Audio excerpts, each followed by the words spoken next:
তো বাজার থেকে কি আনছে এই যে দেখুন, একটা করে দেখুন। এখানে আছে পটল, তারপরে এটা হচ্ছে বরবটি, এই মূলা শাকটা একবার ফ্রেশ না, এখানে মাছ অবশ্য ফ্রিজ থেকে নামাইছি, এই যে একবারে টাটকা মূলা শাক। Hello everyone, welcome back to Sharmin's blog.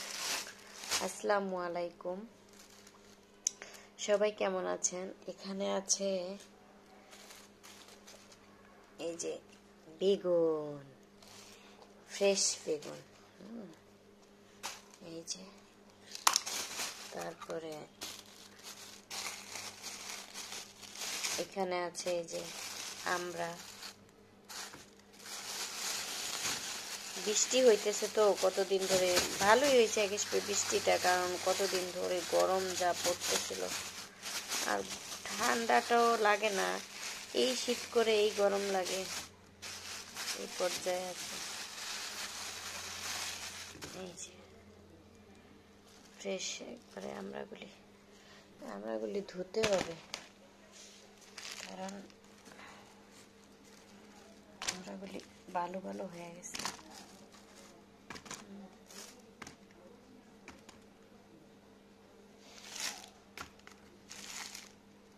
ঠিক আছে, পরে আবার দেখো। এই শাকগুলি বাছা হয়ে গেছে, এটা ময়লা, আর এই যে এখানে কাঁকরোল আছে।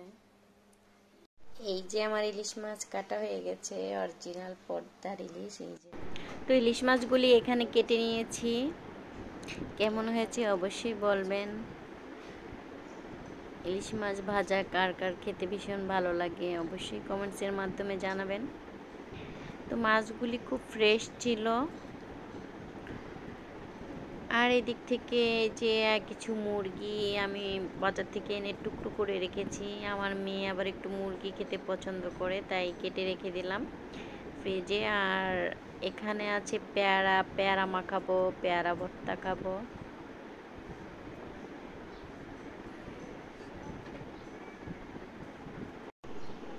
তো এই যে আমি আবার পেয়ারার মধ্যে মরিচ দিই না, মরিচ খেতে ভালো লাগে না, বিট লবণ দিয়ে মাখাইলে আমার কাছে খুব ভালো লাগে। মরিচ খাইলে, পেয়ারার সাথে মরিচ খেতে আমার একদম ভালো লাগে না।